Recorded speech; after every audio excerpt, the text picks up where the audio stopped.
it comes with the mindset of when you know better, you do better, right? So a lot of us have to unlearn a lot of things and relearn new ways of living. We've got to switch things up because we're not living in the same world that we lived in even when we were kids. Like it's a different game. For me, I'm what I call maintenance mode, right? I do things every day to keep me in a really good spot.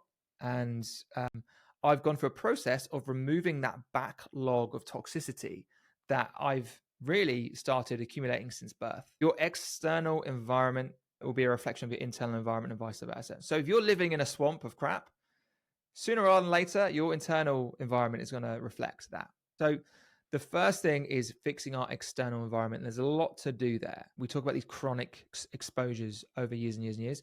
If we don't stop that coming in, there's no point doing the whole detox thing because it's like, okay, I'm detoxing and then, oh, it's coming back in. So that's probably the biggest thing you can do. And that alone is going to definitely give you an energy boost.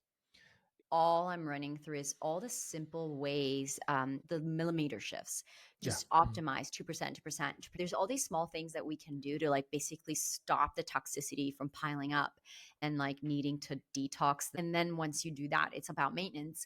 I love the way you described it because that is exactly how I would describe the subconscious reprogramming work that I do. And when I help people, the work that I do is to really support people to come into full soul embodiment so that they are connected to the truth of who they are, so that they have space and connection to authentically express themselves.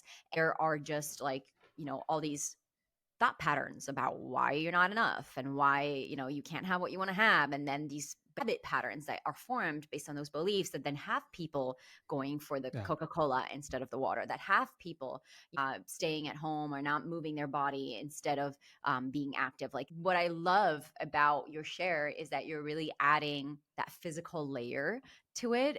But it's like, if you don't do the backlog stuff, it's like putting cream on top of shit. Excuse my French. Yeah. I feel that is part of the process of how they got to where they are. So, for example, if I lack self-love or I don't believe in oneself, then I just go and grab the crap food and eat it to indulge. You see how certain patterns on how we feel and think about ourselves. So the work you do is super important. It's the yin and yang. It's the spiritual, physical. It all blends in together.